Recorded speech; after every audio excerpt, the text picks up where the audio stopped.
Alors, merci pour cette introduction. Oui, donc c'est un sujet qui n'a pas été encore tellement traité depuis ce matin. Effectivement, agronomie. En particulier, je vais parler beaucoup d'agronomie et d'alimentation. Alors j'ai choisi ces deux sujets, en particulier parce que l'agronomie est caractérisée par une abondance de données, au moins potentiellement, alors que quand je vais parler d'alimentation-nutrition, on sera de l'autre côté du spectre, avec en fait très peu de données. Et donc c'est intéressant parce qu'on a les deux bouts du spectre des données qui sont évidemment la ressource essentielle quand on fait de l'apprentissage automatique. Alors également, comme je savais que c'était une journée qui se concluait par une table ronde sur l'éthique, je vais essayer aussi de mettre en avant un peu les problèmes qui peuvent se poser dans ces deux grands problèmes-là. Alors d'abord pour lancer les choses, d'abord le défi qu'on a à résoudre en agronomie, et donc moi à AgroParisTech, c'est que les défis sont immenses. Il y a 10 milliards d'individus à peu près, entre 9 et 10 milliards qui sont prévus en 2050. 820 millions de personnes actuellement n'ont pas accès à suffisamment de ressources alimentaires et 2,4 milliards au contraire sont en surconsommation. Donc on doit fournir une alimentation saine, tout en préservant la planète, comme vous le savez. Pour ce faire, une des choses qui vont jouer, c'est certainement la révolution numérique, qui va bouleverser la chaîne de la fourche à la fourchette, comme on a l'habitude de dire. Et les questions qui vont se poser en particulier, c'est qui va faire les choix techniques pour y arriver, le contrôle de la production et le choix des consommateurs. Donc, il y a un défi immense. Il y a évidemment des intérêts privés et publics considérables et un problème de souveraineté et de choix. Alors, mon plan va être le suivant. Je vais parler très très brièvement d'intelligence artificielle. Vous êtes tous suffisamment familiers de ce domaine. Ensuite, je parlerai d'agronomie, de nutrition, et puis je conclurai en essayant de soulever les problèmes effectivement particuliers. Alors d'abord, un tout petit peu d'IA très très rapidement. Donc, je vais surtout recaler des termes. Il y a plusieurs types d'apprentissage, mais ce qui nous intéresse en particulier ici, c'est apprentissage descriptif, prédictif et prescriptif, dont on n'a pas parlé pour autant que je sache depuis ce matin. Donc pour aller vite, l'apprentissage descriptif, c'est un apprentissage dans lequel je reçois des données qui sont non étiquetées, c'est des objets. Et je veux chercher à identifier des régularités dans ces données. En fait, en gros, j'essaye de comprimer l'information. C'est-à-dire que si j'arrive à résumer ces données en pouvant les décrire de manière succincte, d'un certain côté, je les aurais comprises. Donc, l'idée, ce qu'on cherche, c'est soit des clusters, ce qu'on appelle des clusters, des groupes de données, des catégories, soit ce qu'on appelle des motifs fréquents. Je ne vais pas rentrer dans le détail, mais voilà, on peut trouver qu'il y a des combinaisons de certains aspects de ces données qu'on retrouve fréquemment. Alors, pour résumer, suggérer des régularités et comprendre. Et ce qu'il faut aussi, de ce dont il faut être conscient, c'est que, par exemple, si je prends le clustering, voilà un ensemble de données en 2 dimensions, des points. Je vais demander au système de les clusteriser en fonction de la distance que j'utiliserai, du nombre de clusters que je vais demander, etc. Bien sûr, le résultat ne va pas être le même. Et dans le cas de l'apprentissage descriptif, c'est très difficile de savoir quelle est la vérité. Alors, c'est pas la même chose dans l'apprentissage prédictif, dans lequel cette fois-ci j'ai des objets et puis une étiquette associée, donc X et Y. Je suppose qu'il y a une dépendance, évidemment, qui lie la description de l'objet à l'étiquette. Je vais essayer de trouver cette dépendance à l'intérieur d'un certain espace de fonctions que j'appelle des hypothèses, quand je suis en apprentissage automatique. Et bien entendu, le b.a.-ba de ce qu'on enseigne à nos étudiants quand on fait ça, c'est justement d'éviter le sous-apprentissage ou le surapprentissage, dont j'ai entendu parler ce matin. Donc normalement, on maîtrise bien ça. Alors, en fait, de fait, ce n'est pas si vrai que ça. Ici, j'ai mis un réseau de neurones profond. C'est typiquement tous les outils que vous avez utilisés depuis, dont on a entendu parler depuis ce matin sont de cette forme-là. Il se trouve que typiquement les réseaux de neurones profonds, nos théories actuelles sur l'apprentissage statistique n'expliquent pas pourquoi ils sont bons. C'est-à-dire qu'ils devraient faire du surapprentissage. Ils le font d'ailleurs parfois de manière spectaculaire. Et puis dans beaucoup de domaines, vous êtes tous des utilisateurs des réseaux de neurones profonds et ils donnent d'excellentes performances. Et pour le moment, on ne sait pas expliquer ça. Alors, ça sert par exemple, dans le domaine qui m'intéresse, à reconnaître des insectes ravageurs, mais ça peut être des réseaux qui identifient le spam ou pas, est-ce qu'un article porte sur la politique ou sur le sport, etc. Et puis, le dernier type d'apprentissage dont on n'a pas parlé depuis ce matin, c'est le prescriptif. Parce que l'apprentissage prédictif dont on a parlé, c'est un apprentissage qui s'appuie sur des corrélations. Et effectivement, on l'a dit ce matin, peut-être que si je connais votre code postal, je peux connaître assez bien votre espérance de vie. Mais ce n'est pas du tout causal. C'est-à-dire que si c'est l'état, il suffirait de changer le code postal de toutes les communes de France et puis on s'arrangerait pour que l'espérance de vie soit plus haute.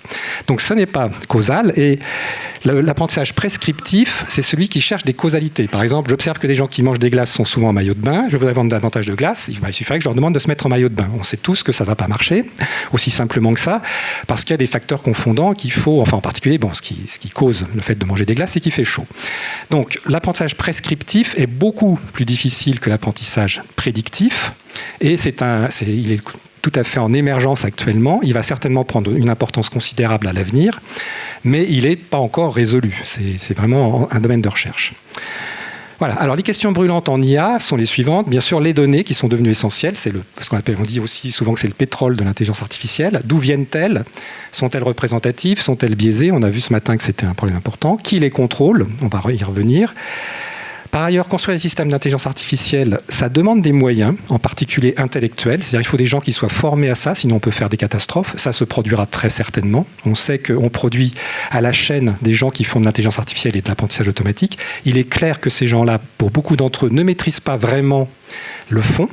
Et donc, ils vont nous dire à un moment ou à un autre que la vérité, c'est que telle chose cause telle autre chose. Ils vont nous dire n'importe quoi, mais comme les données sont supposées objectives et que les algorithmes aussi, eh bien on les croira et ce sera une catastrophe. Pour l'IA, ce qui n'est pas très grave, mais pour la société, ça pourrait l'être beaucoup plus. Et puis, pour être acceptée, l'IA devra être transparente, interprétabilité, explicabilité. Je vais y revenir parce que ce n'est pas si clair que ça. Alors, les sciences du vivant, elles ont des spécificités par rapport à des sciences qui ne sont pas du vivant. Par exemple, si j'étudie des centrales nucléaires ou des réseaux de neurones ou des réseaux d'ordinateurs, ça va être différent. Par exemple, les systèmes naturels, ils ont des liens de causalité inconnus. Si je travaille sur des centrales nucléaires, il y a des ingénieurs qui ont construit les liens de causalité. C'est très complexe, très multi-échelle spatiale et temporelle. C'est très multifactoriel et c'est adaptatif. Quand on regarde des micro-organismes, des microbes, etc., on a de l'émergence de biorésistance, par exemple. Donc, on est en environnement non stationnaire. Donc, tout ça, ça veut dire que défricher est important. Et puis, à nouveau, les liens de causalité sont vraiment essentiels dans ces sciences-là. Ok, alors je vais parler d'agronomie. Alors, premièrement, contrairement à peut-être une idée reçue, les agriculteurs sont la catégorie socio-professionnelle la plus connectée de toutes les catégories. Donc en 2019, 90% ont un accès à Internet, 70% ont une page Facebook, 30% un compte Twitter. Et par ailleurs, ce sont des early adopters. Ils l'ont montré, le mécanisme agricole évolue très vite. Ils ont tendance à suivre très très rapidement. L'agriculture intensive, maintenant on s'en plaint, mais après tout, dans les années 60, on était très content que les agriculteurs aillent très très vite vers une agriculture intensive avec plein d'engrais chimiques. Donc c'est une catégorie socio-professionnelle qui est très réceptive aux innovations. Alors l'apprentissage automatique en agriculture, il y a plusieurs aspects. Je vais y revenir plus après avec quelques illustrations, mais on peut dire il y a la gestion des cultures. Donc par exemple, prédiction de rendement, détection de maladies, détection d'insectes ravageurs, identification de facteurs liés à la qualité des cultures. Tout ça, je vais y revenir avec quelques exemples. Reconnaissance automatique d'espèces de plantes. L'élevage, qui est un autre point, donc suivi du bien-être des animaux dans des fermes numérisées. Prédiction du rendement. La gestion de l'eau qui est très importante, donc la prédiction de l'évapotranspiration est vraiment un aspect capital, et puis la gestion des sols. En fait, on en parle peu, mais la température, l'humidité et surtout la richesse en micro-organismes est absolument capitale pour déterminer les rendements et ce qu'on peut faire. Alors, d'où vient la révolution? C'est qu'on a évidemment des capteurs partout, sur les machines. Maintenant, les machines sont dotées évidemment d'outils GPS, mais plein de capteurs. Il y a des sondes dans les champs, aussi bien météorologiques que sur l'humidité, que sur par exemple des capteurs sonores ou visuels pour justement détecter les insectes. On a des drones, on a des satellites, les réseaux sociaux, je vais y venir dans un instant, et puis les fermes sont de plus en plus numérisées avec donc des capteurs qui permettent de suivre les bêtes. Et puis, on a en aval. C'est-à-dire que maintenant, ce qui se passe aussi, c'est qu'on va être capable de suivre ce qui se passe dans les circuits de distribution. Le consommateur final Par exemple, si on apprend que le prochain week-end va être beau, sur les réseaux sociaux, les gens vont commencer à échanger en se disant tiens, si tu venais chez moi, on va faire des merguez ou des trucs comme ça. Eh bien, ça peut être suivi et ça peut piloter la production en amont, donc dans les exploitations agricoles. Donc, ça fait aussi partie des capteurs. On n'y pense pas, mais ces capteurs-là, réseaux sociaux et tout ce qui se passe en aval, peut aider à piloter une exploitation agricole. Et puis les cours boursiers, bien sûr. Alors, illustration, l'apprentissage automatique est utilisé, par exemple, on va analyser automatiquement du feuillage des plantes. On va rechercher des corrélations avec les défauts du sol, les insectes ravageurs, les maladies. Et puis, à partir de là, on va donc faire des modèles qui permettent de prédire quels sont les rendements qu'on peut... Enfin, d'abord, à partir du feuillage, quelles sont les maladies, les insectes, etc., qui sont là. Et puis, ça va permettre d'anticiper les risques en termes de rendement. Et en particulier, si je prends un exemple ici, déterminer les meilleurs emplacements pour les pièges à insectes. Donc, par exemple, dans le cas... moi, je travaille avec la ferme expérimentale de Grignon, qui est une ferme qui dépend d'AgroParisTech, et on fait précisément ce genre de choses. Alors ensuite, l'apport du numérique, c'est aussi l'aide à la décision, donc intégration de données pédologiques, agronomiques, etc., pour faire de l'agriculture de précision. La météorologie, par exemple, est maintenant aussi une météorologie qui peut pratiquement vous donner une idée de ce qui va se passer à la parcelle près. On cherche à apporter des engrais de manière très localisée, réduire la consommation d'eau, déterminer le moment idéal de la moisson, ce qui est un point très très important. Par exemple, en Colombie, ils ont des programmes de recherche très avancés avec de l'apprentissage par renforcement, surtout parce qu'il y a le El Niño. Et donc, ils essayent de prédire avec plusieurs mois d'avance quel va être le meilleur moment pour la moisson. Et c'est extrêmement important pour le rendement de leurs exploitations. L'état sanitaire des animaux d'élevage, gérer les bêtes individuellement. On va automatiquement calculer, voir leur état sanitaire, voir s'ils vont bientôt véler ou pas. Et puis, donc, déterminer automatiquement qu'est-ce qu'il faut leur donner comme nourriture ou comme soin. Et puis, j'ai parlé déjà des insectes ravageurs. Alors, par ailleurs, l'apport du numérique, c'est aussi la traçabilité alimentaire. Tout le monde y pense, effectivement. C'est-à-dire qu'on peut de plus en plus suivre un produit depuis sa production jusqu'à la distribution, puis la consommation. Mais si je prends la chaîne du froid, par exemple, de plus en plus, on va avoir des capteurs qui vont être maintenant des petits capteurs qui ne coûtent rien du tout, qui vont être mis sur toutes les palettes, et on va pouvoir suivre exactement par où passent les produits, et en particulier quels sont les accidents, entre guillemets, qui se produisent sur leur parcours.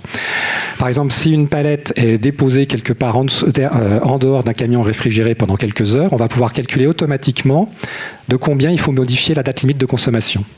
Donc ça, ce sont des choses qui sont en cours, alors qui existent déjà, en fait, à vrai dire, par exemple pour les vaccins de Pasteur, qui maintenant sont suivis de cette manière-là, mais donc ça va être généralisé aux produits frais que vous allez trouver dans vos supermarchés. Et puis, j'ai déjà parlé du pilotage de la production par l'aval. Donc, effectivement, quand j'apprends sur les réseaux sociaux que par exemple, la météorologie va être bonne, ça va changer les choses. Alors, agronomie à l'échelle locale, donc on suit. Alors, donc voilà, la différence avec ce qui se faisait avant, c'est-à-dire qu'on faisait une agronomie à l'échelle industrielle, très générale, et maintenant, ça va être les bêtes sont suivies individuellement. On travaille au niveau vraiment de la micro-parcelle, voire au niveau du mètre carré. Et l'idée, c'est d'appliquer les bons intrants au bon moment, au bon endroit, à la bonne quantité et à la bonne manière. Je voudrais, voilà, là j'ai des images maintenant il y a des robots qui effectivement sont capables automatiquement d'aller tuer les intrants par électricité. Donc en fait, ils reconnaissent les intrants, ils ont un petit truc électrique, ils les grillent, en gros, et puis ils passent au suivant, etc. Donc maintenant, il n'y a plus besoin d'engrais, si vous voulez. On peut faire ça de manière extrêmement précise, et puis là, vous ne le voyez pas, mais en fait, c'est des panneaux solaires qui est au-dessus de l'engin, et donc il peut absolument totalement, de manière autonome, se déplacer dans les champs.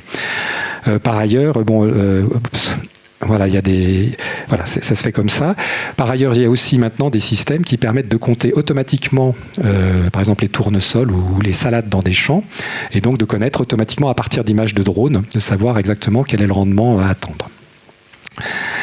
Alors, par exemple, ce qui se fait en Inde, donc tous ces pays, la Colombie, l'Inde, etc., sont tout à fait à notre niveau sur certains points. Eh bien, par exemple, ils vont vraiment donner des conseils aux agriculteurs à partir de données météo, dont maintenant, d'ailleurs, on peut avoir des données météo moyennement fiables, mais avec des tendances malgré tout sur 3 mois, les intrants. Et puis, par exemple, en Inde, en fait, ce que les agriculteurs savent, c'est quel est le cours des produits qu'ils ont, non pas seulement les cours boursiers, mais le cours de ces produits dans tous les marchés à 100 km autour. Donc, ils savent exactement combien ça vaut dans tel marché, etc. Et le système leur dit, vous avez intérêt à produire, à récolter maintenant ou à attendre une semaine, etc., en fonction de l'évolution de ces marchés. Donc, c'est pour vous dire que, certes, dans nos pays, on est évidemment à la pointe sur l'intelligence artificielle, mais il y a des cas où ces pays-là sont aussi très, très en pointe. Voilà, alors tout ça devrait nous conduire à avoir une plus grande autonomie des chefs d'entreprise agricoles. Donc, ils devraient avoir une vision plus globale de leur activité automatiquement. En fait, souvent, ils ont des assistants numériques qui leur permettent d'avoir ça en temps réel, contrairement à ce qui se passait avant, permettant une gestion des risques économiques, sanitaires et climatiques, la traçabilité dont j'ai parlé, et puis une réponse plus rapide aux demandes des consommateurs. Donc tout ça devrait aller dans un sens qui facilite la vie des exploitants agricoles. Alors les questions, il y a une multitude de données en jeu, télédétection, j'en ai parlé, drones, capteurs. Les coopératives sont également des centres dans lesquels les données sont concentrées. Le cours de la bourse, prévision météo. Maintenant, la question qui se pose, évidemment, c'est où sont toutes ces données et qui les contrôle. Donc, le gros problème, c'est que, en fait, pour que ces modèles-là fonctionnent, il faut qu'évidemment, il y ait beaucoup de données, en fait, comme on l'a vu depuis le début. Et un exploitant agricole, il produit des données, bien sûr, avec sa ferme, avec ses champs, etc. La question qui se pose pour lui, c'est à quel point il est prêt à les partager. S'il les partage, en fait, il donne beaucoup d'informations sur sa propre exploitation. Et quel est le retour qu'il a ? Il y a des tas de problèmes qui se posent ici. Et en particulier, c'est vrai que qui possède les outils de recommandation d'aide à la décision, c'est vraiment un problème crucial. Par exemple, l'année dernière, j'étais dans une grosse réunion d'agriculteurs. Il était dit, et je ne sais pas si c'est vrai, qu'un grand concentrateur de données mondial, qui commence par G, rassemblait des données sur les cultures mondiales et s'arrangeait pour biaiser en fait ce qui était donné, ce qui était dit, pour favoriser l'Ukraine sur la production du coton. Donc en fait c'est assez simple, il suffit de dire aux gens vous n'avez pas intérêt à faire du coton chez vous parce que tout un ensemble de choses, et puis vous allez favoriser finalement la production du coton en Ukraine. Cette histoire, je ne sais pas si elle est exacte ou pas, mais ça prouve à quel point un concentrateur de données peut finalement orienter complètement la géopolitique. Et c'est vraiment, c'est des points sur lesquels il faut être vraiment vigilant et qui posent beaucoup de problèmes, en particulier dans ce domaine-là. Voilà, alors évidemment, il faut que les agriculteurs aient confiance dans ces produits-là. Et un des moyens de construire la confiance, c'est de faire ce qu'on appelle des living labs. Et par exemple, à AgroParisTech, on a une chaire qui s'appelle Harvest, qui démarre tout juste, avec Télécom Paris et Terres Innovia, qui est un institut technique. Et en particulier, les agriculteurs peuvent venir dans ces lieux-là, jouer, si on peut dire, expérimenter ces capteurs, ces outils de prédiction, etc. Et puis, du coup, s'approprier la manière dont ça marche, mieux comprendre justement les tenants et les aboutissants, les risques et ce que ça peut leur apporter également. Ok, juste pour terminer sur une idée, alors là c'est plus du tout dans l'agronomie, mais pour vous dire aussi ce qui se passe. Par exemple, si on veut suivre les animaux sauvages, un des projets qui est en cours, c'est d'utiliser les moustiques. Donc, on va avoir des drones qui repèrent les nids de moustiques. À l'aide de caméras et de capteurs, on va avoir des systèmes qui vont apprendre à distinguer les types de moustiques et en particulier à associer un type de moustique à un type d'animal. Et puis ensuite, quand on veut savoir ce qui se passe pour un animal sauvage, on capture les moustiques qui sont associés à cette espèce d'animal. On fait ensuite des prélèvements sanguins sur ces moustiques, puisqu'ils ont été évidemment ils ont capté finalement le sang de ces animaux et on peut suivre ce qui se passe. Et donc là, c'est un projet en cours qui va vraiment permettre de savoir, par exemple, quelles sont les épidémies. Voilà. Donc c'est pour vous dire que l'inventivité peut aller très très loin. Ok, alors là, j'étais dans un domaine sur lequel il y a donc potentiellement beaucoup de données et sur la question qui se pose, c'est en particulier qui possède ces données, à qui doit-on faire confiance. Maintenant, je vais passer à un autre domaine qui est la nutrition, dans lequel il y a beaucoup moins de données. Alors, à nouveau, le défi est immense et en particulier, il faut qu'il y ait des changements de régime alimentaire qui se fassent. Pour vous donner un exemple, il est clair qu'on ne peut pas continuer à consommer autant de viande que maintenant, du moins on ne peut pas étendre cette consommation à 10 milliards d'individus.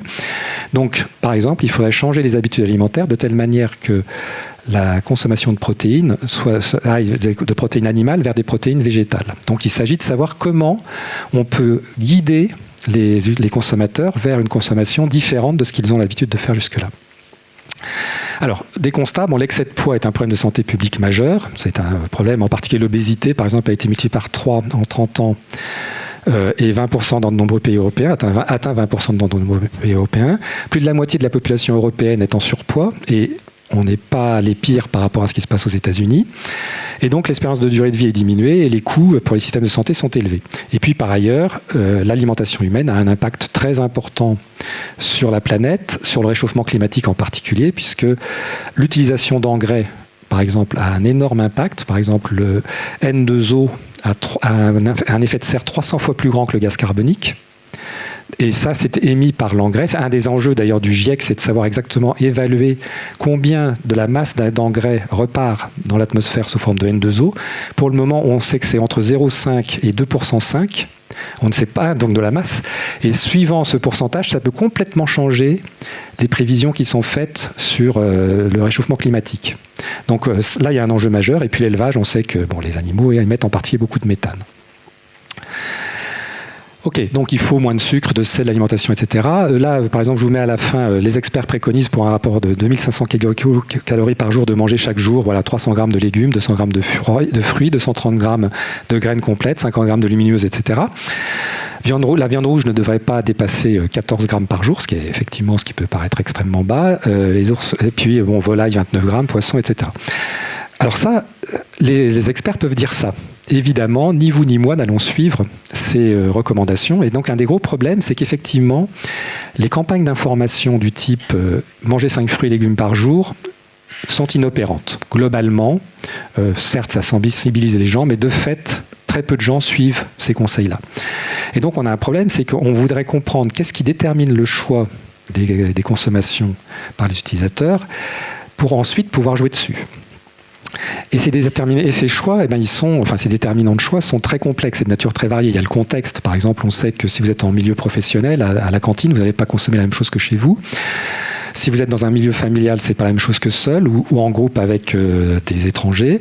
La saison, les caractéristiques personnelles, est-ce que vous faites du sport, etc. Tout ça joue sur vos choix. Et puis, est-ce que vous n'avez pas mangé depuis 6 heures ou 3 heures, etc. Alors, par ailleurs, donc il y a tous ces choix qui sont complexes. Et par ailleurs, on sait qu'un individu prend environ 200 décisions par jour relatives à la nourriture. Donc c'est considérable. La plupart de ces décisions sont faites de manière inconsciente. Il y a les habitudes qui jouent. La planification d'événements particuliers. Vous savez que ce soir, vous allez recevoir des amis. Donc évidemment, ça va éventuellement modifier votre consommation à midi. Donc voilà, ce qui a été mangé avant, ce qui est prévu après. Tout ça, ça joue. Et puis, par exemple, on sait qu'on mange davantage en groupe que seul, sauf si vous êtes obèse, ou c'est l'inverse, parce que là, il y a une sorte de norme sociale qui va jouer un rôle inverse. Voilà, alors tout ça joue, et la question, c'est comment peut-on déterminer ce qui, finalement, fait que les gens choisissent une diète plutôt qu'une autre. Alors évidemment, puisqu'on fait de l'intelligence artificielle et de l'apprentissage automatique, on va se dire à partir de données, bien sûr. Et donc, idéalement, ce qu'on aimerait, c'est des données qui lient les déterminants potentiels, donc tous ces facteurs que j'ai listés, au choix effectué. Sur la durée, parce que ce qu'on aimerait aussi voir, c'est d'abord, sur la durée, parce qu'il y a des déterminants qui sont liés aux saisons, etc. Mais également parce qu'on aimerait savoir comment les habitudes changent. Et puis, sur une vaste population représentative. Tout ça, ce serait l'idéal. Et que trouverait-on idéalement ? Eh bien, des règles prédictives et des règles causales, si possible, basées sur des corrélations et sur des causalités. Voilà. Et bon, c'est ce qu'on trouverait. Alors, par exemple, quand on cherche les relations causales, par exemple, on peut se poser la question, est-ce que c'est la faim, l'heure dans la journée, etc. Ici, on a fait une étude avec des experts pour savoir qu'est-ce qui cause l'appétence de plats protéinés. Donc, tous ces facteurs sont possibles. Après, on ne peut pas facilement identifier quels sont les facteurs qui sont causaux pour ça. Il faut avoir un expert qui va nous donner en fait tout un réseau de liens entre un certain nombre de facteurs. Et une fois qu'on a ce réseau, alors là par contre, si j'ai suffisamment de données, on va pouvoir identifier effectivement les facteurs causaux. Ok, alors je vais en venir aux données, puisque idéalement, je vous ai dit, si on avait... le problème, c'est déterminer ces déterminants. de choix alimentaires. On se dit, si j'avais suffisamment de données, et puis éventuellement des experts pour trouver des facteurs causaux, alors je pourrais résoudre le problème. Et les données, a priori, on devrait en avoir. Par exemple, en France, on a la plus grande enquête de nutrition au monde, avec Nutrinet, qui date déjà depuis presque 10 ans maintenant. Il y a environ 280 000 internautes qui se sont inscrits sur cette enquête. Mais ce qu'on observe, c'est 80% des gens qui sont inscrits sont des femmes, la plupart de milieux socio-professionnels élevés, et également un gros problème, c'est qu'ils abandonnent après quelques jours, parce qu'on leur demande des informations sur leur consommation, et bien sûr, si vous essayez de le faire vous-même, vous allez voir que vous n'allez pas durer beaucoup plus qu'une semaine ou deux. Donc on a un manque de données représentatives. Alors il y a une autre base de données sur la consommation qui s'appelle INCA, étude individuelle nationale des consommations alimentaires, qui est réalisée tous les 7 ans. Alors actuellement, INCA 2 est disponible pour les chercheurs. INCA 3 n'est pas encore complètement disponible alors que ça fait déjà plusieurs années qu'elle a été récoltée. Et on a des types de descripteurs dont j'ai fait la liste ici. Bon, mais comme vous voyez, alors non, vous ne le voyez pas ici, cette enquête, en fait, elle concerne 4000 individus, ce qui n'est pas énorme. Et puis, je ne sais plus si je l'ai mis là, non. En fait, là aussi, on s'aperçoit que sur cette enquête-là, les gens, en moyenne, rentrent leur consommation 4 jours. Donc, c'est absolument, tout simplement parce que, alors j'y reviendrai, mais finalement, vous n'avez pas intérêt à remplir ces formulaires. Quand je fais du sport et que j'utilise ma montre connectée, c'est très simple en fait. J'ai intérêt à le faire parce que je fais du sport, je vais pouvoir voir mes statistiques, je vais pouvoir voir si je m'améliore ou pas, et puis finalement j'appuie sur un bouton et tout se passe automatiquement.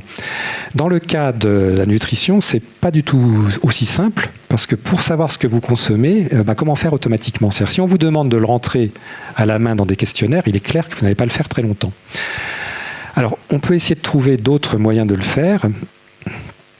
Par exemple, il y a des entreprises qui sont des fabricants d'ustensiles de cuisine et qui vont faire, par exemple, il y a des fabricants maintenant de cocottes minutes automatisées, par exemple, et donc quand vous allez faire votre cuisine, ces cocottes minutes vont automatiquement récolter des informations sur, a priori, éventuellement si vous rentrez des informations, mais sur la durée de cuisson, etc. Tout ça est fait théoriquement automatiquement, et à partir de là, on pourrait se dire qu'on va pouvoir récolter beaucoup de données. Alors le problème, c'est que ces appareils en fait ne recueillent pas toutes les informations voulues, d'une part, et d'autre part, il y a des choses qui se passent qui sont intéressantes. Par exemple, j'ai mis développement agile, données non cohérentes. Il se trouve que j'ai travaillé avec un de ces fabricants de matériel qui a été très très en avance sur le monde entier dans cette question-là, parce que en fait, ce qu'ils veulent faire eux, c'est pas changer vos habitudes alimentaires, mais c'est changer vos habitudes de cuisine. C'est-à-dire qu'ils ont intérêt à ce que vous cuisiniez à la maison, parce qu'évidemment, vous allez acheter davantage de leur matériel. Donc, ils ont récolté beaucoup de données, mais ce qui se passe, c'est que, comme ils étaient en avance, les programmeurs qui faisaient l'interface de ces machines, ils ont fait ça très rapidement. Et puis, au fur et à mesure de la vente de ces appareils, ils ont modifié évidemment les spécifications techniques. C'est ce qu'on appelle du développement agile. Et eux, leur souci, c'était que l'interface soit de plus en plus conviviale. Le fait qu'on recueille des données qui soient exploitables, en fait, c'était très secondaire dans leur esprit. Et donc, quand au bout de 2 ans, ce constructeur était très très fier de nous donner des centaines de milliers de données, et nous, on avait des données totalement inexploitables, parce qu'on s'est très vite rendu compte que, finalement, fin de cuisson, par exemple, ça n'existait pas, donc on pouvait avoir des cuissons de 19 heures, des cuissons de 5 minutes, etc. Ils avaient changé, à un moment donné, les spécifications du système, sans le dire, donc à partir du 15 octobre, tout était différent. Et donc, ce constructeur qui a été très content d'avoir 2 années de données et d'être très en avance sur ses concurrents, de fait, à la fin, on leur a dit, vos données, elles ne sont pas exploitables. Parce que les données, en fait, ils avaient oublié finalement la finalité de ce qu'ils faisaient. Alors, les chaînes de restauration, c'est un autre moyen. C'est-à-dire qu'on va se dire, évidemment, quand vous êtes en entreprise, l'avantage, c'est qu'ici, on sait ce qui est disponible pour les usagers. On peut enregistrer, si vous êtes d'accord, vos consommations et donc avoir quelque chose à beaucoup plus long terme. Alors, c'est ce qu'on essaye de faire. Par exemple, il y a des chaînes de restauration où on met maintenant des caméras et puis on regarde. Mais alors, ça reste encore un problème. Par exemple, on ne sait pas déterminer automatiquement ce qu'il y a dans votre assiette à partir d'images. De fait, c'est extrêmement compliqué, parce que si vous regardez, à part si c'est vraiment, vous avez les carottes, la purée et le poulet à côté, c'est quasiment impossible. Donc là, il y a un problème, même dans ce contexte beaucoup plus, contraint. Recueillir des données est un problème vraiment difficile. Donc tout ça pour vous dire que c'est très difficile de mesurer la consommation individuelle. Il n'y a pas de système de mesure automatique pour le moment. C'est compliqué.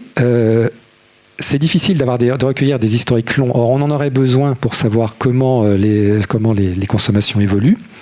Il n'y a pas d'incitation à le faire. Donc, le problème, c'est que quand vous avez des systèmes médicaux, vous avez intérêt finalement à ce que le système automatiquement prenne vos mesures. Ici, les gens ne sont pas tellement convaincus de l'apport qu'on suive leur consommation. Voilà. Et comme vous l'avez vu, quand on a des grandes enquêtes comme Nutrinet possibles, eh bien, la population et le contexte sont très biaisés. Donc, que faire ? Alors, ce qu'on propose, on ne peut pas identifier, prédire et découvrir des règles. Alors, ce qu'on a proposé dans un projet qui a démarré il y a un peu moins d'1 an maintenant, c'est de dire, OK, ce qu'on va faire, c'est qu'on va partir du choix des consommateurs. Donc, les consommateurs vont avoir, par exemple, un assistant numérique. Ils vont dire qu'est-ce qu'ils prévoient de faire dans le menu, dans ce qu'ils vont manger là. Et puis, à partir de là, on va suggérer des modifications. L'avantage, c'est qu'on n'a pas besoin finalement d'avoir des déterminants. On va simplement essayer d'identifier des suggestions possibles qui sont acceptables par l'utilisateur. Donc, comment ça marche ? On a une sorte de jeu à 2 joueurs. Alors, on a ce qu'on appelle une approche par coaching. Le consommateur fait un choix pour ses repas. Ensuite, on va dire, OK, ce qu'il propose est évalué par ce qu'on appelle... Alors, un score Pandiette, c'est un score un peu sophistiqué qui regarde les apports nutritionnels sur une semaine environ. Donc, on regarde quel est votre repas par rapport à tout ce qui s'est passé sur une semaine. Le coach, c'est un assistant numérique, il va regarder qu'est-ce qui pourrait améliorer à partir de ce que vous avez proposé, quelle modification acceptable, simple, pourrait augmenter ce score Pandiette. Il va la faire. Le consommateur, il accepte ou il refuse. Et à partir de là, le coach apprend le profil de l'utilisateur. C'est-à-dire que, par exemple, si on s'adresse à moi, personne ne pourra me faire changer chocolat. Bon, quand c'est chocolat, je ne bougerai pas. Bon. Mais il y a d'autres choses. Par exemple, frites par riz, sans doute, je suis prêt à accepter. Donc, on va apprendre le profil automatique, de l'utilisateur par une répétition de ces suggestions. Et à la fin, pour des raisons d'économie cognitive, il se trouve qu'un consommateur qui accepte une suggestion a tendance à pouvoir proposer ce changement plus facilement la prochaine fois, c'est-à-dire de lui-même. C'est-à-dire que si on lui dit « tu devrais remplacer tes frites par du riz », il va la prochaine fois avoir un petit peu moins tendance à proposer frites dans son menu et un petit peu plus tendance à proposer riz. Il se trouve que c'est un principe d'économie cognitive. Voilà, donc alors, quel est le critère de succès ? En fait, c'est comme quand vous apprenez à jouer au tennis. Le critère de succès, c'est quand vous n'avez plus besoin du coach. Donc ici, le critère du succès, c'est quand le coach n'a plus besoin de donner de conseils parce que de vous-même, vous allez faire les bonnes suggestions. Alors, premièrement, comment trouve-t-on les suggestions acceptables ? Alors, dans notre cas, par exemple, on a pris la base de données, cette fameuse base de données 1K2, et puis on regarde dans un contexte donné, est-ce qu'un aliment deux aliments peuvent être présents dans ce contexte ? Ils ne sont pas présents ensemble. Par exemple, thé et café ne sont pas présents avec croissant, confiture, beurre. Mais dans le contexte croissant, confiture, beurre, vous avez soit thé, soit café. Donc on va dire thé et café sont substituables parce que, en fait, dans le même contexte, ils jouent à peu près le même rôle. Donc ça va être une des bases du système.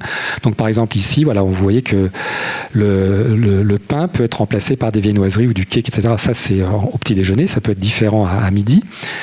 Donc on va regarder on va automatiquement déterminer des substitutions de ce type-là, et puis ensuite, on va les proposer. Donc je vais passer sur le modèle, je ne vais pas m'étendre sur le modèle mathématique qu'il y a derrière, mais le système, propose, le joueur, c'est-à-dire le consommateur propose un repas, le système va proposer une suggestion, et puis il va y avoir une modification de tout ça qui va jouer derrière.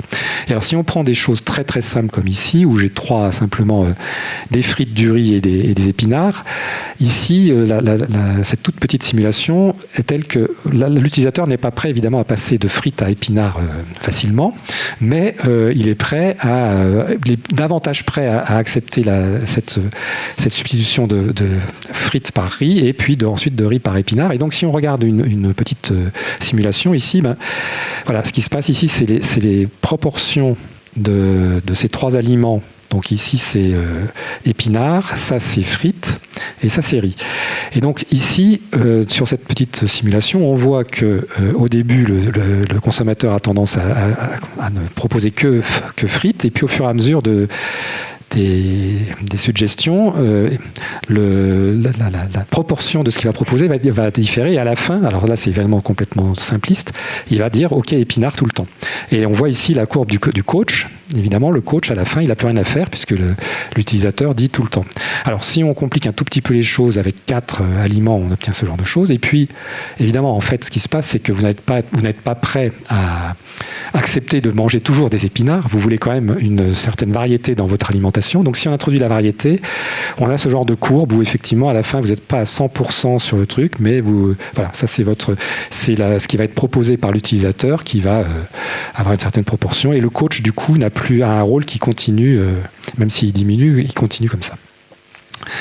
Ok, donc c'est un système de recommandation. Alors, on est vraiment au début des travaux. Je ne peux pas vous montrer de courbe sur des consommateurs, puisqu'on n'a pas encore d'enquête, ça va être fait prochainement, mais on n'a pas encore de système qui permette de tester effectivement ça sur des consommateurs réels. Là, c'est entièrement simulé. Alors, c'est un système de recommandation particulier par rapport à ce que vous avez avec Amazon ou Netflix, parce que ici, c'est un renouvellement sans fin des choix, c'est-à-dire que chez Netflix, une fois que vous avez consommé un film, on va pas vous le reproposer. Tandis qu'évidemment, ici, on va vous reproposer les épinards continuellement, donc on est dans des contextes répétés, donc c'est vraiment quelque chose de différent. On veut une modification graduelle de la fonction de décision du consommateur, en acceptant éventuellement des reculs, c'est-à-dire qu'effectivement, parfois, il faut se dire, ok, là, on va laisser le consommateur se lâcher, entre guillemets, parce que si on met une trop grande pression, il va abandonner le système. Voilà. Et puis il y a une non-indépendance des choix proches. Donc tout ça, ça fait que c'est un problème de recommandation qui est vraiment nouveau par rapport à ce que vous avez chez Netflix, Amazon, encore une fois. Alors quand les déterminants de choix nutritionnels auront été identifiés, on peut évidemment passer à la notion de est-ce qu'il faut que je sois en groupe ou pas, est-ce qu'on va proposer plutôt d'aller manger à table plutôt que sur mon canapé, etc. Voilà. Donc ça, on pourra étendre ça. Alors, c'est un joli problème de recherche. Bon, il y a un projet ANR là-dessus, il y a un programme européen soumis.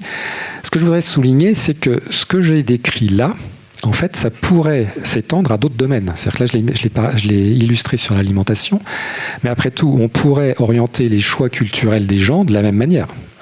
On pourrait dire, tiens, ce serait bien que finalement, vous alliez plutôt vers les polars, ou bien sur les essais.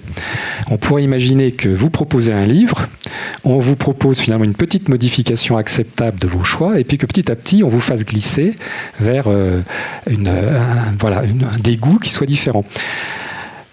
Sur les activités sportives, ça pourrait être le cas. Et puis, pourquoi pas dans des choix politiques. C'est-à-dire que le problème, et c'est là pour ça que je veux souligner ça, c'est que ici, on a un vrai problème également d'éthique finalement, parce que je fais un système qui paraît très bien pour modifier les déterminants de consommation alimentaire et vos choix, mais finalement, ce même système, on peut imaginer l'utiliser dans d'autres contextes. Et donc, c'est un problème, quoi. Finalement, c'est toujours la même chose. On a une technologie, donc là, qui est complètement nouvelle, complètement naissante, mais à la fin, on est déjà, en tous les cas, nous, en tant que chercheurs, en train de se poser ces questions-là. Voilà. Alors, on peut... la place de la raison, parce qu'ici, les suggestions qu'on va poser peuvent éventuellement être modifiées sans lien apparent avec ce qu'on propose. Donc, manger en groupe ou seul, manger sur le canapé ou pas, manger dans des assiettes d'une certaine couleur ou pas, tout ça, ça pourrait jouer finalement sur vos choix. Et c'est pas évident d'expliquer au consommateur pourquoi vous allez lui dire de manger dans une assiette bleue plutôt qu'une assiette rouge. Donc ici, ce que je voudrais insister, c'est qu'en plus, on va éventuellement jouer sur des facteurs où il ne va pas être forcément évident d'expliquer au consommateur pourquoi on lui demande de faire des choses comme ça. Et alors j'arrive à quelque chose dont vous avez peut-être entendu parler, c'est le nudging, qui est très évoqué en ce moment. Donc Richard Thaler est un économiste qui a eu le prix Nobel, il me semble, en 2017, en particulier sur le nudging. Et en fait, l'idée, c'est que l'individu n'est pas strictement rationnel, il ne maîtrise pas l'ensemble des informations qui lui permettent de faire des choix. En particulier, il y a des sentiments, des pulsions, des émotions, etc., qui influencent sur ces choix, et l'individu est confronté à des myriades de choix tous les jours. Partant de ce constat, l'idée est de se dire, OK, on va aider les personnes à prendre des bonnes décisions. C'est ce qu'on appelle du paternalisme libertarien. C'est du paternalisme parce que quelqu'un sait quelles sont les bonnes décisions, et on ne va pas les imposer. On va conserver la liberté de choix du consommateur ou de l'utilisateur, mais on va quand même donner des petits coups de pouce. Donc le nudging, c'est des coups de pouce destinés à guider et modifier les comportements. C'est une méthode douce, il n'y a ni prescription, ni contrainte, ni culpabilisation. En fait, on change le contexte pour orienter les choix. Alors, je ne sais pas si vous êtes familier avec le nudging, mais par exemple, enfin, c'est toujours les mêmes exemples qui reviennent, mais vous voulez que les gens ne montent pas par l'escalator, mais plutôt par l'escalier, vous allez mettre une belle fresque le long du mur de l'escalier, et puis par contre, autour de l'escalator, ça va être gris et très ennuyeux, et soi-disant, les gens vont avoir tendance à monter par l'escalier parce que, voilà, le contexte, on a joué sur le contexte. Donc, il y a énormément de choses. On en sourit, enfin j'en vois sourire parmi vous, mais il faut savoir qu'à Londres, le gouvernement anglais a 60 personnes qui travaillent à temps plein sur le nudging. Obama s'était entouré d'une équipe aussi spécialiste de ça. Le gouvernement français également. Il y a des équipes de personnes qui regardent comment modifier justement les choix des individus par ce genre de petits coups de pouce. Alors si on regarde nudging versus coaching, le nudging il est général, le coaching est personnalisé. Dans le nudging, il faut trouver des facteurs influençants, ce qui n'est pas du tout évident, en fait.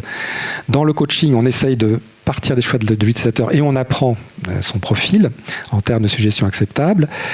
Les suggestions sont explicites, enfin jusqu'à un certain point. Dans le nudging, on modifie le contexte. Là, on modifie la fonction de décision. Le nudging, un des problèmes, c'est que c'est une modification ponctuelle. En fait, on dit que quand il n'y a plus, la modification du contexte, eh bien, les gens finalement reviennent à leurs habitudes antérieures.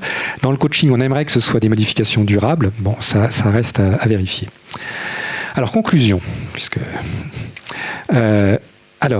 je voudrais dire, c'est que, premièrement, l'agronomie, la nutrition, le suivi de l'environnement, ce sont des domaines en cours de révolution par le numérique et l'intelligence artificielle, ça c'est clair, et on n'en est vraiment qu'au tout début, c'est sûr. Les enjeux sont très importants, donc l'avenir de la biodiversité, l'alimentation humaine, la géopolitique. Encore une fois, je vous ai donné cet exemple de qui va produire quoi et qui va décider que, par exemple, le coton, ça va être l'Ukraine qui va le produire. L'aménagement du territoire, les professionnels. Bon, tout ça, il y a des enjeux économiques et de pouvoir qui sont considérables. Et donc, il y a des questions qui sont derrière. Donc, si on a du big data, les questions, c'est qui possède les données, qui possède et maîtrise les algorithmes et services. Et si on prend le cas donc, de l'agronomie, bien, qui possède les données en particulier, ce sont les constructeurs de machinisme agricole. Par exemple, John Deere, qui investit énormément là-dessus. Les concentrateurs de données, Google, je vous en ai donné un exemple, mais il y en a d'autres, et qui peuvent jouer un rôle considérable. Et puis, les coopératives qui essayent, elles, effectivement, de jouer ce rôle en étant moins soumis à des intérêts privés. Donc, c'est un enjeu crucial pour les exploitants agricoles, mais aussi pour les États. Du côté du small data, donc en alimentation, qui décide qui est bon pour le consommateur? Parce que finalement, au bout du compte, le score Pandiette, déjà, il n'est pas si objectif que ça. C'est un score, il y en a eu plein qui ont été proposés. Bon, si par exemple ici, le coach décide que c'est le score Pandiette qu'il faut maximiser, il faut bien être conscient qu'il y a des biais qui sont derrière. Quelle est l'autonomie du choix des consommateurs, finalement? Parce qu'on dit le coaching va les aider à prendre des bonnes décisions, mais finalement, au bout du compte, voilà. Alors, il y a évidemment là encore des intérêts privés qui sont derrière, et il y a les États qui doivent jouer un rôle. Alors, je voudrais finir par un paradoxe. Depuis ce matin, on dit un système interprétable, c'est bien. Un système qui donne des explications, c'est bien. Or, il faut savoir qu'un système interprétable, c'est un système qui peut être manipulé. Parce que supposons que vous preniez un système bancaire qui accorde des crédits, si vous avez plus de 2 cartes de crédit, c'est très simple. Une fois que vous le savez, vous vous arrangez pour avoir 3 cartes de crédit. Et bien entendu, ça n'a rien à voir avec votre vraie possibilité de rembourser un crédit. Donc vous pouvez manipuler le système à partir du moment où vous savez qu'est-ce qui joue pour ces décisions. Alors ça ne peut marcher évidemment que si ce sont des corrélations. Si ce sont effectivement des facteurs causaux qui sont à l'œuvre, alors là, bien entendu, le système, il regarde si vous êtes effectivement capable de rembourser un crédit, et là, vous ne pouvez plus le manipuler. Mais ce qu'il faut bien voir, c'est que la plupart des systèmes explicatifs qui sont actuellement faits s'appuient bien sûr sur les corrélations, puisque la plupart des systèmes sont des systèmes prédictifs qui s'appuient sur des corrélations et non pas sur des causalités. Et donc, quand on dit les systèmes interprétables, explicatifs, etc., c'est la solution, eh bien, il faut se poser la question jusqu'à où ? Voilà, alors c'est des choix d'abord politiques qui doivent être faits, souveraineté sur les données, des assistants intelligents agréés, et puis la question, en quoi la technique peut nous aider. Donc là, je viens de parler des explications, mais je voudrais faire juste quelques transparents plus ludiques d'un certain côté. Un système d'apprentissage artificiel, c'est un système qui fait de l'induction. Et pour faire de l'induction, bon, vous avez des données partielles, et puis vous cherchez des régularités profondes sur le monde. Et ben, ce que vous faites, c'est ça. C'est-à-dire que vous avez des données partielles, et puis automatiquement, ici, vous ne pouvez pas vous empêcher de voir un carré. De même qu'ici, personne ne peut s'empêcher de voir des triangles. Ou bien là, j'ai des données absolument en 2D, mais vous voyez évidemment un objet en 3D. Notre appareil perceptif nous a appris en cours d'évolution à partir de données donc très parcellaires et puis de voir ces choses-là. C'est exactement ce qu'on demande à un système d'apprentissage automatique. Il a des données parcellaires, on veut qu'il trouve des régularités. Évidemment, il va être soumis à ce genre de choses. C'est-à-dire qu'il va y avoir des... Donc, alors, déjà, il peut interpréter les mêmes données de plusieurs manières. Par exemple, ici, bien sûr, il y en a qui verront un visage, d'autres verront un saxophoniste de profil. De même qu'ici, cette figure-là qui est très connue, certains verront une jeune femme de 3/4 arrière et puis d'autres une dame plus âgée de profil. On a les mêmes données et le système complète parce qu'il a ses propres biais. Et vous ne pouvez pas empêcher, enfin, il est impossible de faire de l'induction sans biais. Donc, voilà, ici, vous voyez forcément deux figures de taille différentes, ce sont la même taille. De même qu'ici, vous ne pouvez pas voir ces lignes-là de manière horizontale. Ici, c'est encore une fois la même donnée. Vous ne pouvez pas vous empêcher à gauche de voir un cratère et à droite de voir une colline. J'ai simplement retourné de 180 degrés l'image. Et comme pour interpréter, nous avons tous été biaisés par l'évolution pour penser que la lumière vient d'en haut, eh bien, ça nous donne cette illusion-là. Ce qu'il faut bien être conscient, c'est que les systèmes d'intelligence artificielle sont identiques. C'est-à-dire il faut leur donner un biais pour qu'ils soient capables de chercher des régularités à partir de données parcellaires. Et donc, on ne peut pas dire la technique va nous sauver. La technique, de toute façon, ces systèmes-là ont un biais. Il ne faut pas s'attendre à ce que les machines arrivent à avoir une objectivité que nous n'avons pas. Voilà. Alors juste pour terminer, vous avez sans doute entendu là encore un autre économiste très célèbre, Daniel Kahneman, qui a écrit un livre Thinking Fast and Slow, en français Système 1, Système 2. Et il dit, voilà, il y a les processus de type 1 qui sont rapides, rapides, sans effort, parallèle, inconscient, automatique, associatif, etc. Et puis à droite, il y a les types 2, c'est plus lent, il faut faire un effort cognitif, c'est un raisonnement en série, conscient, etc., basé sur des règles et tout. Ce qui est intéressant, c'est qu'en gros, tous les systèmes d'intelligence artificielle dont on a parlé depuis ce matin, ils sont là. Enfin, les réseaux de neurones profonds, ils sont là. Ils font du traitement du signal et ils sont ici. Et quand on demande des explications, on les demande sur ce secteur-là. Alors, quand on faisait de l'IA dans les années 80, quand j'ai commencé, les systèmes qu'on faisait, ils étaient là. On faisait des systèmes experts avec des règles, et on apprenait des règles symboliques et tout. On était donc de ce côté-là, et il était assez facile de générer des explications à partir des systèmes qu'on utilisait. Maintenant, comme on a ces systèmes-là, eh ben, c'est pas très étonnant, outre tous les biais dont je viens de parler, qu'on ait du mal à produire des explications qui sont de ce côté-là. C'est un vrai problème, et donc je vais m'arrêter sur ça.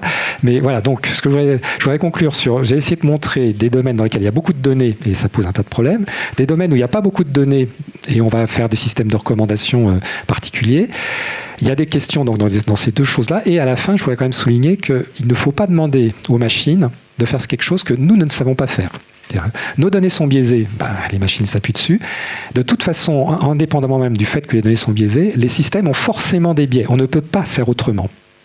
Et forcément, ça veut dire des choix. Et tout ça, il faut l'expliciter. Voilà, merci.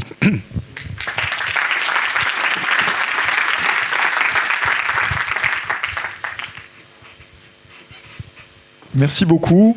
On a commencé la journée avec du signal et de la philosophie sur les formes symboliques. On finit avec du signal et de la philosophie sur le libre arbitre, en partie. Nous, on a quelques minutes, on a une petite dizaine de minutes pour des questions ou des commentaires. J'ai une question par rapport à la super intelligence du coup. Vous disiez que comme quoi, enfin jusqu'à maintenant, on ne peut pas demander à la machine de faire quelque chose que l'homme ne peut pas faire. Mais pour ce qui est de la super intelligence, du coup, ça serait peut-être un processus qui serait inversé. Vous pouvez nous en dire plus ? Oui, alors, je ne disais pas qu'il ne faut pas demander à la machine ce qu'on ne peut pas faire. Enfin, effectivement, en termes d'objectivité, je voulais dire, parce qu'il est évident qu'AlphaGo joue mieux que n'importe quel humain au Go, il n'y a aucun problème, c'est indiscutable. Donc il n'y a pas de doute que sur un certain nombre de points, et puis ça va s'étendre, la machine peut faire mieux que l'homme, entre guillemets. En particulier sur des domaines dans lesquels on peut quantifier facilement d'ailleurs la performance. Alors après, je ne sais pas quelle est votre question là-dessus. Jusqu'à où ça peut aller, c'est ça ou... Alors ça, c'est une question très très complexe. C'est très difficile de savoir parce que... Bon, en 1943, c'est une date finalement plus importante que celle qui nous a été donnée ce matin de 1955 ou 1956 pour la naissance de l'IA. En 1943, deux chercheurs ont donné le premier modèle formel du neurone. Ils ont dit un neurone, en fait, c'est finalement, ça reçoit des signaux, ça fait une sorte de somme à partir de là, et puis si cette somme pondérée est au-dessus d'un certain seuil, eh bien ça envoie un 1. Donc en gros, ils ont dit un neurone, c'est une sorte de porte-haie logique particulière, et on en a 80, alors je ne sais pas quel est le nom exact, 83 milliards, enfin actuellement on n'est pas complètement encore sûr, mais disons entre 83 et 86 milliards de portes logiques dans le cerveau. Si effectivement c'est tout, il n'y a pas de raison de penser que la machine ne puisse pas faire tout ce qu'on fait de manière intellectuelle. Et donc si on est là, la machine peut faire tout. Alors après, actuellement, on dit beaucoup, oui, mais en fait, c'est pas seulement ça. Le corps joue un rôle énorme. Et là, on est dans des débats philosophiques. Personnellement, je ne vois pas pourquoi la machine ne pourrait pas faire des choses beaucoup plus évoluées que ce que fait l'homme. Mais de toute façon, par contre, ce dont je suis convaincu, c'est qu'on en est très loin. Voilà, c'est qu'actuellement, on popularise beaucoup trop l'intelligence artificielle. Effectivement, il y a une énorme attente. Alors, je pense que sur le traitement du signal, ça nous apporte énormément.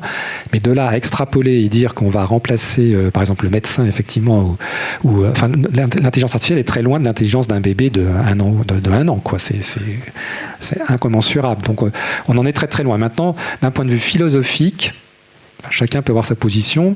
Personnellement, je ne vois pas d'obstacle. Voilà. Mais après...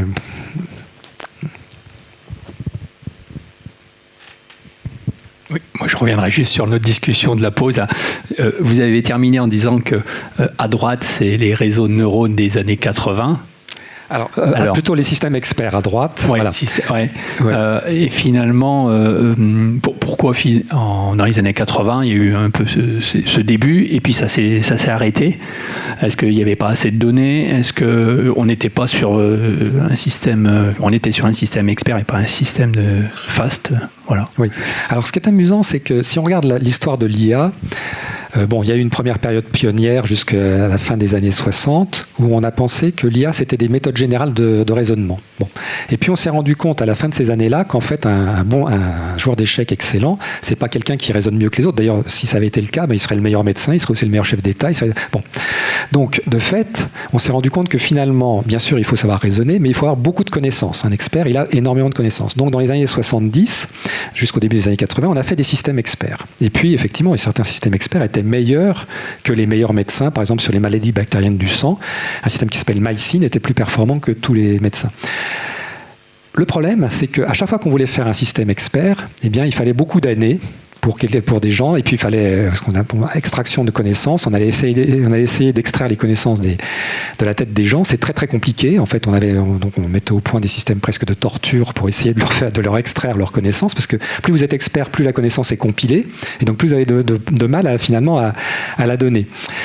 Donc, on avait un problème qu'on appelait le goulot d'étranglement. Et on a cru le résoudre de manière extrêmement astucieuse en se disant, OK, ce qu'on va faire, c'est qu'on va faire des méthodes d'apprentissage générales. Donc, qui vont permettre d'apprendre ce qu'il faut mettre dans les systèmes experts.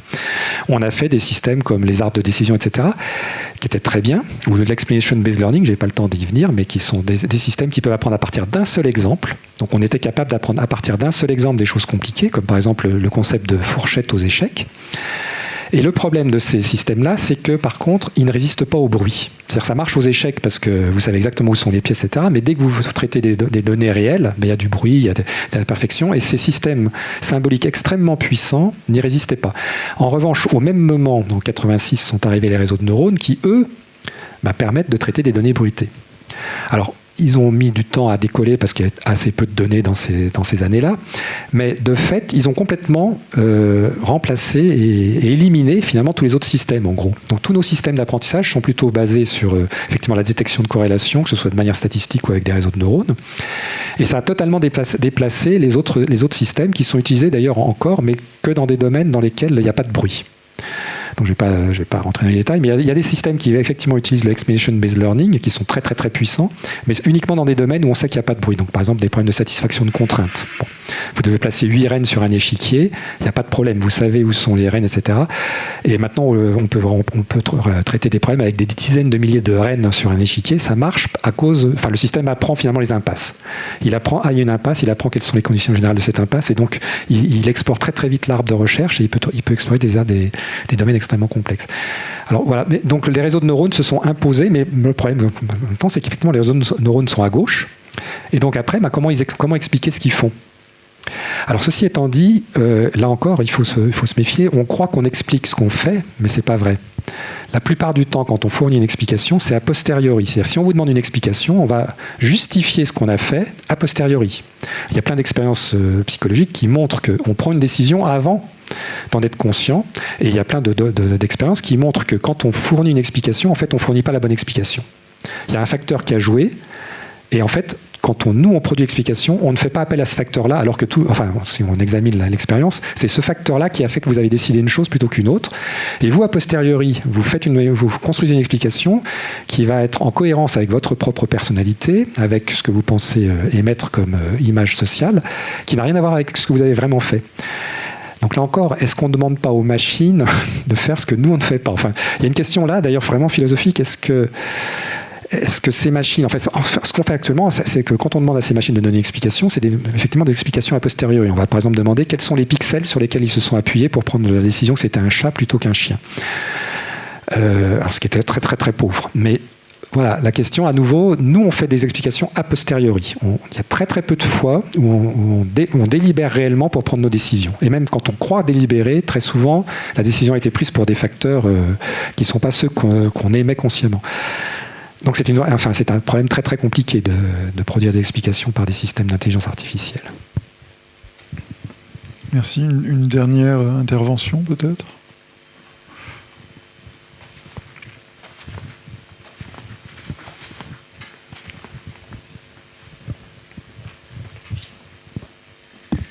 Bonjour et merci pour l'exposé.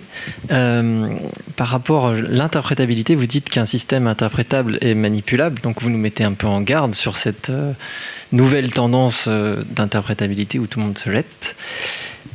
Est-ce que vous seriez prêt à déposer un ERC où votre hypothèse de départ est qu'il ne faut plus acquérir de données ? Ah, ne plus acquérir de données ? Non. Non, évidemment. C'est-à-dire que c'est clair que les données, il y a énormément de domaines qui sont complètement révolutionnés par le fait qu'on ait des données dans tous les domaines. Bon, évidemment la biologie, mais prenons les réseaux sociaux, enfin plutôt la sociologie. La sociologie, avant qu'on puisse analyser automatiquement les réseaux sociaux, on allait faire des enquêtes, on avait des idées prédéterminées à la Bourdieu, on préparait des questionnaires, etc. particuliers, on allait voir quelques centaines de personnes et puis on surinterprétait le résultat. Maintenant, vous allez suivre ce qui se passe sur les réseaux sociaux et vous avez des experts, enfin vous avez des choses qui sont beaucoup plus fiable, je pense, en termes de statistique. Je ne dis pas qu'il ne faut pas prendre les données comme base. Maintenant, il faut vraiment faire attention. Les données ne sont jamais non biaisées, elles ne sont jamais objectives, et nos algorithmes non plus. Et c'est ça qui importe, c'est qu'il faut vraiment que tout le monde soit bien conscient de ça. À partir du moment où on en est conscient, où on a conscience des limites, c'est des outils extrêmement puissants, c'est clair. Alors, je ne sais pas si je réponds à votre question, mais donc je n'irai pas déposer une RC en disant qu'il ne faut pas utiliser les données. Je suis en maths, évidemment. Mais... C'était un peu différent. C'est d'inclure dans votre plan de recherche que l'hypothèse de ne plus acquérir des données est la meilleure solution, par exemple, pour que les gens aient une bonne nutrition. Est-ce que ça va faire partie de votre plan de recherche, que cette hypothèse puisse être effectivement validée? Ou est-ce que, du coup, le système dans lequel on est ne permet pas de l'inclure? Ne plus inclure... Enfin, j'arrive pas à bien comprendre, ne plus inclure des données. Est-ce que vous autorisez, en gros, à la fin de votre processus de recherche, au bout de 10 ans, vous avez fait toute l'étude, vous publiez le papier, et la conclusion, c'est il ne faut pas acquérir de données?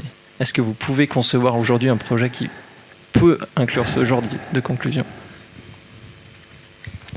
Alors, enfin, c'est beaucoup plus philosophique que ça. C'est-à-dire que à chaque fois qu'on acquiert des données, par exemple, prenons le H-index. Voilà, on est tous en train de vouloir avoir le H-index le plus élevé. C'est-à-dire qu'à partir du moment où il y a une mesure objective associée à quelque chose, on va la manipuler. On est tout, voilà. Et donc il n'y a jamais d'objectivité, et à chaque fois, bon, on va manipuler le H-index, donc on va faire quelque chose de plus sophistiqué que le H-index, puis on va apprendre à manipuler ce machin-là, etc. Mais les données, il en faut quand même. La seule chose, c'est que, encore une fois, il n'y a pas d'objectivité à la fin. Donc il faudra d'autres, en fait. Au bout de 10 ans, il faut d'autres données différentes pour répondre à une autre question. Bon, merci beaucoup.